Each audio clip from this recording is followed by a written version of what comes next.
എനർജിയിൽ നമുക്ക് ഇന്നത്തെ എപ്പിസോഡ് അങ്ങ് ആരംഭിക്കാം അല്ലേ? So let's begin the show. This is red carpet. അപ്പം എന്തായാലും ഈ ഒരു സംഗീത ഈ ഒരു യാത്ര അല്ലെങ്കിൽ ഈ ജേർണി ഇതൊക്കെ വളരെ ബ്യൂട്ടിഫുൾ ആയിട്ട് ഇങ്ങനെ പോയിക്കൊണ്ടിരിക്കുകയാണ്. എങ്ങനെയാണ് ഒരു പാട്ട് കിട്ടുമ്പോൾ അല്ലെങ്കിൽ അതിനെ എങ്ങനെയാണ് അറ്റംപ്റ്റ് ചെയ്യുന്നത്, ആ ഒരു ഡെഡിക്കേഷൻ? ഓരോ പാട്ടായിട്ട് വരുമ്പോൾ നമുക്ക് പ്രത്യേകിച്ച് വർക്കൊന്നും ചെയ്യാനില്ല. അപ്പം നമ്മൾ കുറച്ചൊരു മൈൻഡ് വർക്ക് മാത്രമാണല്ലോ. നമ്മുടെ ആക്ച്വലി പ്രാക്ടീസ് എന്ന് പറഞ്ഞാൽ നിരന്തരം ചെയ്യേണ്ടതാണ്. അതിപ്പോൾ പാട്ട് ഉണ്ടെങ്കിലും ഇല്ലെങ്കിലും, പാടാൻ അവസരം ഉണ്ടെങ്കിലും ഇല്ലെങ്കിലും ഒക്കെ ചെയ്യേണ്ടതാണ്. ഞാൻ മുമ്പും ചെയ്യാറുണ്ടായിരുന്നു, ഇപ്പോഴും ചെയ്യും. ഇപ്പം നമുക്ക് ഇപ്പോൾ ഞാൻ പാടിക്കൊണ്ടിരിക്കുന്ന നമ്പർ ഓഫ് സോങ്സ് ഒന്നും നാളെ പാടിക്കൊള്ളണം എന്നൊരു ഉറപ്പില്ല. കരിയറും ആളുകളും ഒക്കെ ഇങ്ങനെ മാറി മാറി വരും. പക്ഷേ എനിക്ക് ഒറ്റയ്ക്ക് പാട്ടുകൾ ഉണ്ടാക്കാൻ ഇഷ്ടമാണ്, എൻ്റെ ബാൻഡുമായിട്ട് വർക്ക് ചെയ്യാൻ ഇഷ്ടമാണ്, ലൈവ് ചെയ്യാൻ ഇഷ്ടമാണ്. അപ്പം എന്തെങ്കിലും ആയിട്ട് മ്യൂസിഷ്യൻ എന്നുള്ള രീതിയിൽ അങ്ങനെ ഇരിക്കണം എന്ന് ആഗ്രഹമുള്ളൂ. അല്ലാണ്ട് പ്ലേ ബാക്ക് സിംഗിങ് മാത്രമായിട്ട് ഞാൻ ആലോചിക്കാറില്ല. പിന്നെ അങ്ങനത്തെ പാട്ടുകൾ എൻ്റെ അടുത്തേക്ക് വരുമ്പോൾ ഞാൻ പരമാവധി സിൻസിയറായിട്ട് എന്നെ കൊണ്ട്, എല്ലാവർക്കും കഴിവിന് പരിമിതികളും പോസിറ്റീവ്സും ഒക്കെ ഉണ്ടാവും. അതിൽ നിന്നും കൊണ്ട് അവരുദ്ദേശിക്കേണ്ട രീതിയിൽ പരമാവധി എഫേർട്ട് ഇടും. അത് മാത്രമല്ല നമുക്ക് ഉറപ്പിക്കാൻ പറ്റുള്ളൂ. അതെ അതെ.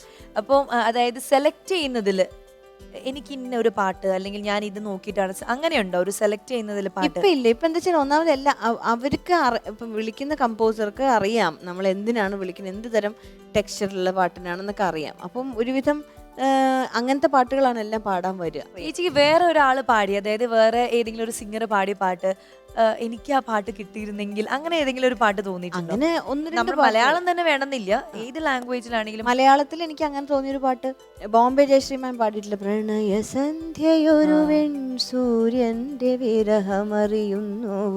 അത് കേൾക്കുമ്പോൾ ആ പാട്ടൊക്കെ പാടാൻ പറ്റിയിരുന്നെങ്കിൽ എന്ന് തോന്നിയിട്ടുണ്ട്. പക്ഷെ അത് നമ്മൾ എന്താണോ ഉദ്ദേശിക്കുന്നത് അതിന്റെ എത്രയോ മുകളിൽ മാം പാടി വെച്ചിട്ടുണ്ട്. അതുകൊണ്ട് തോന്നുന്ന കൊതിയും കൂടി ആയിരിക്കും. അതെ, നമുക്ക് ചില നല്ല കാര്യങ്ങൾ, നല്ല ടാലൻസ് കാണുമ്പോൾ ഒരു കൊതി വരുമല്ലോ. അത് വേറെ ലാംഗ്വേജിൽ ട്രൈ ചെയ്തിട്ടുണ്ടോ? തമിഴ്, തെലുഗു, തെലുങ്കും കന്നഡയും പാടിയിട്ടുണ്ട് ഞാൻ. ഇപ്പൊ ഞാൻ റീസെന്റ് ഈ നമ്മുടെ OTT-യിലുള്ള 2 ഹിന്ദി സോങ്സും പാടിയിട്ടുണ്ട്. അതൊക്കെ ആ വഴിക്ക്. പൊതുവെ ആക്ടേഴ്സിനോട് ചോദിക്കാറുണ്ട് എങ്ങനെയാണ് ഈ തമിഴ്, തെലുങ്ക് അങ്ങനെ ഇൻഡസ്ട്രി ചേഞ്ച് ആകുമ്പോൾ ഡിഫറൻസ് എന്താണ്? സിംഗേഴ്സിന്റെ കാര്യത്തിൽ എങ്ങനെയാണ്? ലാംഗ്വേജ് എപ്പോഴും നമുക്ക് നമ്മുടെ മാതൃഭാഷ ആയിരിക്കും ഏറ്റവും കംഫർട്ടബിൾ ആയിട്ടുള്ളത്. പിന്നെ കേൾവി എന്നാണല്ലോ നമ്മൾ ബാക്കി കാര്യങ്ങൾ പഠിക്കുന്നത്. ഫേവറേറ്റ് ആയിട്ടുള്ള ഒരു മ്യൂസിക് ഡയറക്ടർ അല്ലെങ്കിൽ ഇനി വർക്ക് ചെയ്യണം എന്ന് ആഗ്രഹമുള്ള ഒരു മ്യൂസിക് ഡയറക്ടർ? അത് ഓഫ് കോഴ്സ് റഹ്മാൻ സാറിന്റെ എല്ലാവരും ആഗ്രഹിക്കുന്ന ഒരു കാര്യമാണ്. ഇതുവരെ ചേച്ചി പാടിയിട്ടില്ല. അതൊരു ആഗ്രഹം അങ്ങനെ കിടക്കുന്നുണ്ട്.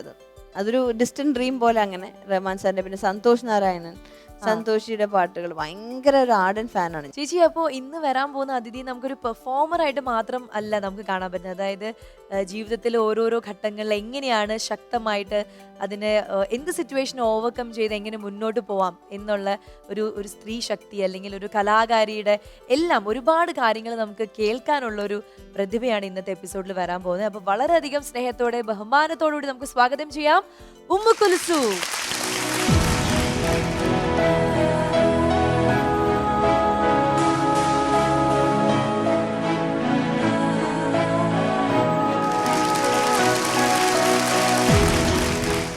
എന്തുണ്ട് വിശേഷം? സുഖമായിട്ടിരിക്കണോ? പിന്നെ എന്തൊക്കെയാണ്, അതായത് നന്നായിട്ട് പടം വരയ്ക്കും, അതുപോലെ അങ്ങനത്തെ കുറേ കഴിവുകൾ ഉള്ള ഒരാളാണെന്ന് മനസ്സിലായി. അപ്പം എങ്ങനെയാണ് ഇതിനൊക്കെ ആ ഒരു ആദ്യത്തെ ഒരു സ്പാർക്ക് എവിടെ നിന്നായിരുന്നു ഉണ്ടായത്? ചെറുപ്പത്തെ ഞാനിങ്ങനെ ഒരു പെൻഷന് കിട്ടാത്ത ഒരു ബുദ്ധിമുട്ടായിട്ട് ഇങ്ങനെ നടന്നിട്ടുണ്ടായിരുന്നു. പിന്നെ ഞാൻ അങ്ങനെ പെൻഷനിക്ക് വേണ്ടിയിട്ട് ഉപ്പയും ഉമ്മയും പിന്നെ മാമന്റെ മോനും കൂടെ പോയിട്ടുണ്ടായി. അപ്പൊ അവിടെ പോയപ്പോ ഞാൻ നടക്കില്ലായിരുന്നു, നിരങ്ങണ ഒരു ഇതായിരുന്നു. അപ്പോൾ അവിടെ വെച്ചിട്ട് അവിടുത്തെ ഓഫീസർ ഇങ്ങനെ പറഞ്ഞു മോള് ഒപ്പിടേണ്ടി വരുന്നു. അപ്പൊ ഉമ്മ എടുത്തിട്ടായിരുന്നു ഉണ്ടായിരുന്നത്. അപ്പൊ ഞാൻ ഉമ്മാന്റെ ഒക്കുന്ന ഇറങ്ങിയിട്ട് മേശയിലേക്ക് ഇറങ്ങിയിരുന്നിട്ട് ഞാൻ കാലുകൊണ്ട് ഒപ്പിടാൻ വേണ്ടി നിന്നപ്പോഴാണ് അവര് കാലുകൊണ്ട് ആദ്യമായിട്ട് ഞാൻ അങ്ങനെയായിരുന്നു ചെയ്തത്.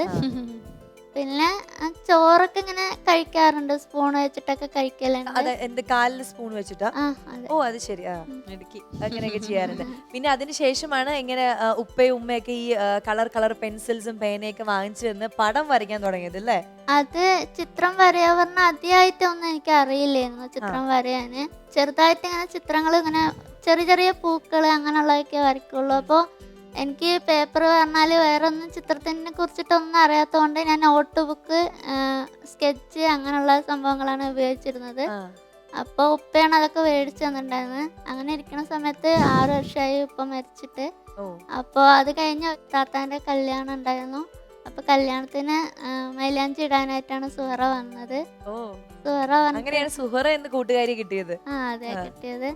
അതിന്റെ മുമ്പ് താത്ത പറഞ്ഞിട്ടുണ്ട് എനിക്ക് ഒരു അനിയത്തി ഉണ്ട് ഇങ്ങനെയാണെന്നൊക്കെ പറഞ്ഞത്. അപ്പോൾ അവൾക്ക് അത്ര ഒരു ഇത് തോന്നിയിട്ടുണ്ടായില്ല. അങ്ങനെ വന്നിട്ട് നേരിട്ട് കണ്ടപ്പോ ചിത്രം എന്താണ് ഞാൻ വരയ്ക്കണത് കണ്ടപ്പോ നല്ല ചിത്രമാണ് എന്നുള്ളതും പറഞ്ഞില്ല, എന്നാ കുഴപ്പമുണ്ട് എന്നും പറഞ്ഞില്ല, എന്നാ പറഞ്ഞില്ല. അങ്ങനെ പോയിട്ട് പിന്നെ അവൾ അങ്ങനെ പിന്നത്തെ പ്രാവശ്യം വരുമ്പോ കുറച്ച് സാധനങ്ങളൊക്കെ ആയിട്ട് വന്നു.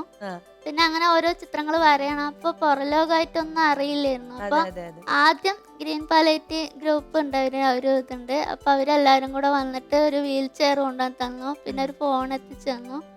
പിന്നെ അങ്ങനെ ചിത്രങ്ങളൊക്കെ വരയാൻ ഓരോ ഐഡിയകളൊക്കെ എനിക്ക് തന്നു. പിന്നെ അവളുടെ ഓരോ ഫ്രണ്ട്സുകൾ കൂടുതൽ ഒരുപാട് പേര് വന്നിട്ടുണ്ടായി. അങ്ങനെ വന്നിട്ട് ഓരോരുത്തർ വരുമ്പോ ഓരോ സപ്പോർട്ട് ഇങ്ങനെ തന്നോണ്ടേ ഇരുന്നു. പിന്നെ താത്തയും ഉമ്മയാണ് കൂടുതൽ എനിക്ക് എല്ലാം ചെയ്തു തരുന്നത്.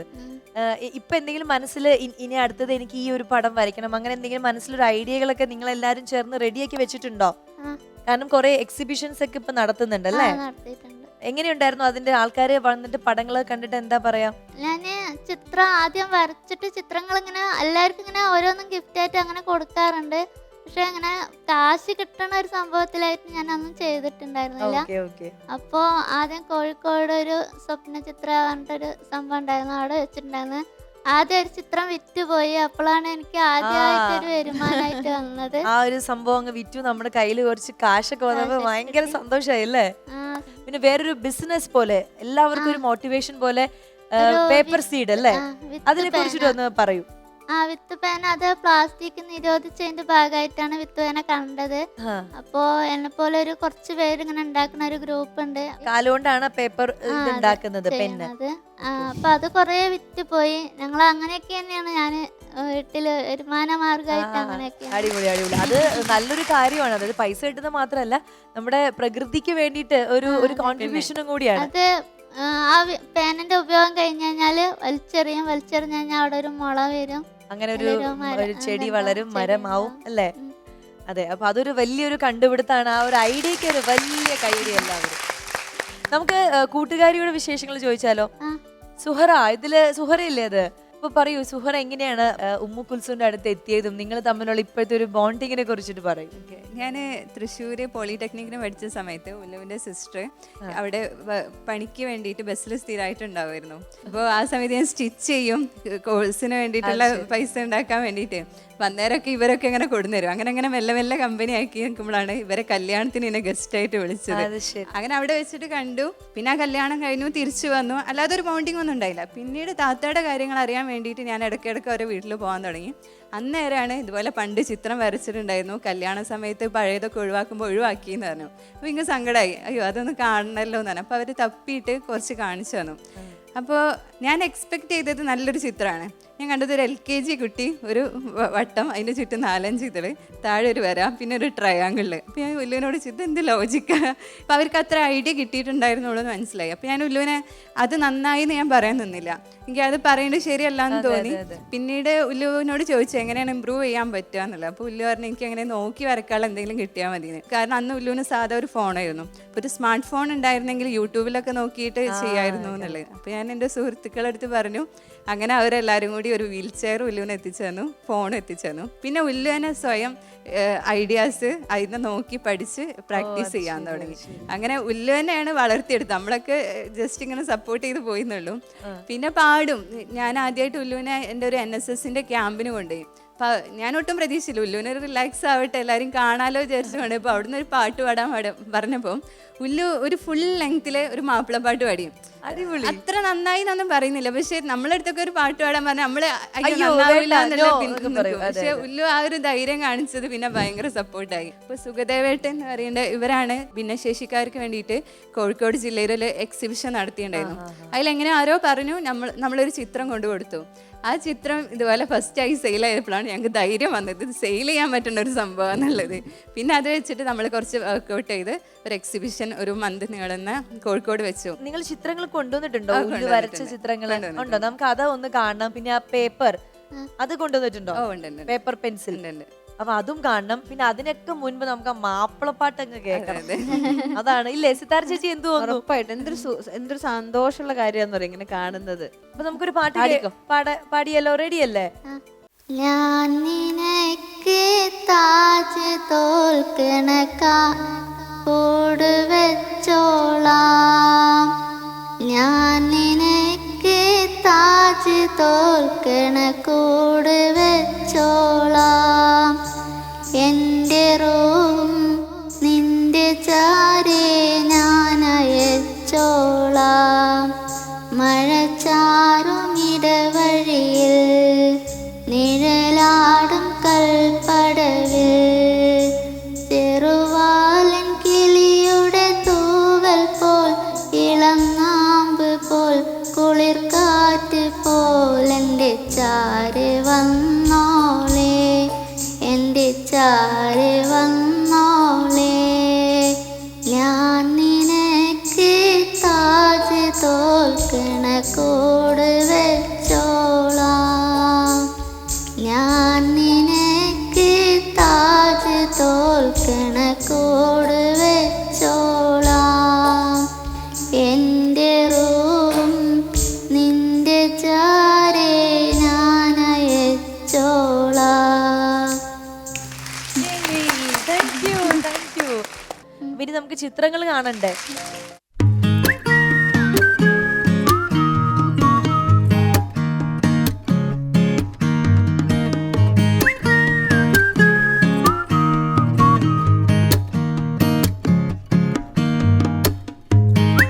അപ്പൊ അങ്ങനെയാണ് ചിത്രങ്ങൾ അല്ലേ? ഇതാണ് ആ പേനകൾ, പേപ്പർ വിത്ത് പെന്ന്, വിത്ത് പേനകളാണ് ഇത്. നല്ല ഭംഗിയുണ്ട്. ഇതെല്ലാം മേക്ക് ചെയ്യുന്നത് കാലുകൊണ്ട് തന്നെയല്ലേ? ഇതെല്ലാം ഇങ്ങനെ ചുറ്റി അങ്ങനെ തന്നെയല്ലേ എല്ലാം ചെയ്യുന്നത്?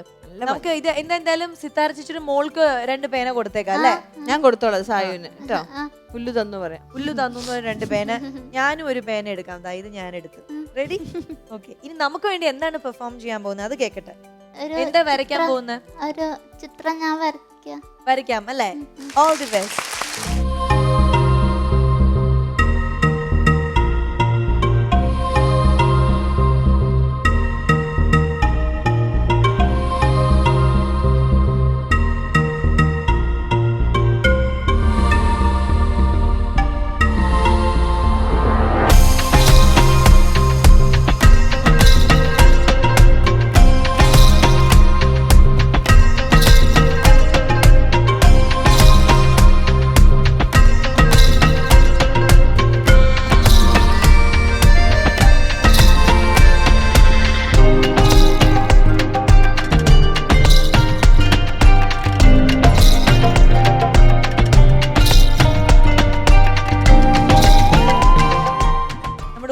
നമ്മുടെ റെഡ് കാർപ്പറ്റ് പ്രേക്ഷകർക്ക് വേണ്ടി വരച്ച ഒരു മനോഹരമായിട്ടുള്ള പിക്ചറാണ്.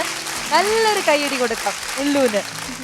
എന്തായാലും അസലായിട്ടുണ്ട്, ഗംഭീരമായിട്ടുള്ള ഒരു പിക്ചർ ആയിരുന്നു. ഞങ്ങൾക്ക് ഒരുപാട് സന്തോഷമായി ഇങ്ങനെ ഒരു കലാകാരിയെ പരിചയപ്പെടാനും നേരിട്ട് ഇതൊക്കെ കാണാൻ സാധിച്ചതിലും. സോ വലിയൊരു കൈയടി. നമുക്കപ്പോ ഒരു ഗിഫ്റ്റ് ഉണ്ട്, അത് വാങ്ങിച്ചാലോ?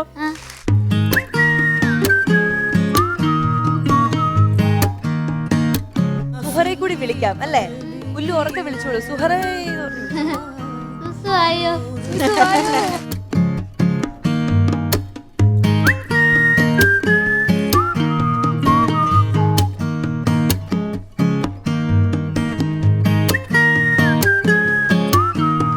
Thank you so much. കാരണം എന്താ പറയാ, ഇന്നത്തെ ഈ എപ്പിസോഡ് കണ്ടപ്പോൾ നമുക്ക് പെർഫോമൻസുകളെക്കാൾ കൂടുതൽ നല്ല 2 സുഹൃത്തുക്കളെ പരിചയപ്പെട്ടു. അവരുടെ ആ ഒരു ജേർണി എങ്ങനെ സ്റ്റാർട്ട് ചെയ്തു. അതുപോലെ നമ്മളെല്ലാവരും നമ്മുടെ പ്രശ്നങ്ങൾ മാത്രം ഭയങ്കര വലുതാണെന്ന് വിചാരിക്കുന്ന ആൾക്കാരാണ് എല്ലാവരും. അപ്പം ഉല്ലൂന്റെ ലൈഫിൽ നിന്ന് നമുക്ക് മനസ്സിലാവുന്നത് പ്രശ്നങ്ങളൊക്കെ ഉണ്ടെങ്കിലും ചെറിയ ചെറിയ സന്തോഷങ്ങൾ അല്ലെങ്കിൽ നമ്മുടെ ഉള്ളിലുള്ള കഴിവ് എന്താണോ അതിൽ ഒരു ഹാപ്പിനെസ് കണ്ടെത്തി ജീവിതം മുന്നോട്ട് കൊണ്ടുപോവുക എന്നുള്ളൊരു മെസ്സേജ് ഉമ്മ കുൽസുവിന്റെ ലൈഫിൽ നിന്ന് കുറെ പേർക്കെങ്കിലും കിട്ടിയിട്ടുണ്ടാവും. ആർക്ക്? 2 പേർക്കുണ്ട്. ഉല്ലു ആണ് ഇത് 2 വരച്ചത്. ഞങ്ങൾ 2 പേരും ഒരുമിച്ച് മേടിക്കാം.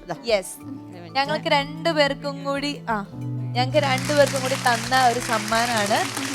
ഉമ്മ ഉമ്മു കുൽസുവിന്റെ വക ആ ബ്യൂട്ടിഫുൾ ആയിട്ടുള്ള ഞങ്ങളെ മറക്കാതിരിക്കാൻ. മറക്കാതിരിക്കാൻ എന്തായാലും അതൊരിക്കലും മറക്കില്ല ഒരിക്കലും മറക്കില്ല. കാരണം നമ്മൾ ഇങ്ങനെ പോസിറ്റീവ് ആയിട്ടുള്ള ആൾക്കാരെ കാണുമ്പോൾ എങ്ങനെ മറക്കും? നമ്മൾ എന്തെങ്കിലും ഒരു വിഷമം വരുമ്പോൾ ആദ്യം ആലോചിക്കാൻ പോകുന്ന മുഖങ്ങളായിരിക്കും ഉമ്മു കുൽസുവിന്റെ. അപ്പൊ താങ്ക് യു സോ മച്ച് ഈ ഒരു ബ്യൂട്ടിഫുൾ ഗിഫ്റ്റിനും നല്ല പെർഫോമൻസിനും ആൻഡ് നിങ്ങളെല്ലാവരെയും കാണാൻ സാധിച്ചതിലും ഒരുപാട് സന്തോഷമുണ്ട്. അപ്പൊ എന്തായാലും മനസ്സ് നിറഞ്ഞ് ഇന്നത്തെ ഈ എപ്പിസോഡ് നമ്മൾ വൈൻഡ് അപ്പ് ചെയ്യാണ്. എല്ലാവരും കൂടി ചേർന്ന് ഹാപ്പി ആയിട്ട് വൈൻഡ് അപ്പ് ചെയ്യാണ്. ചേച്ചി, അപ്പൊ അടുത്ത എപ്പിസോഡിൽ പുതിയ കലാകാരികളെ ഇതേപോലെയുള്ള നല്ല മുഹൂർത്തങ്ങളൊക്കെ നമ്മുടെ ഈ യാത്രയിൽ ഉണ്ടാവും. അപ്പൊ നമുക്ക് എല്ലാവർക്കും ഒരുമിച്ച് ചേർന്ന് ടാറ്റ ബൈ ബൈ പറയാം. Take care. This is red carpet.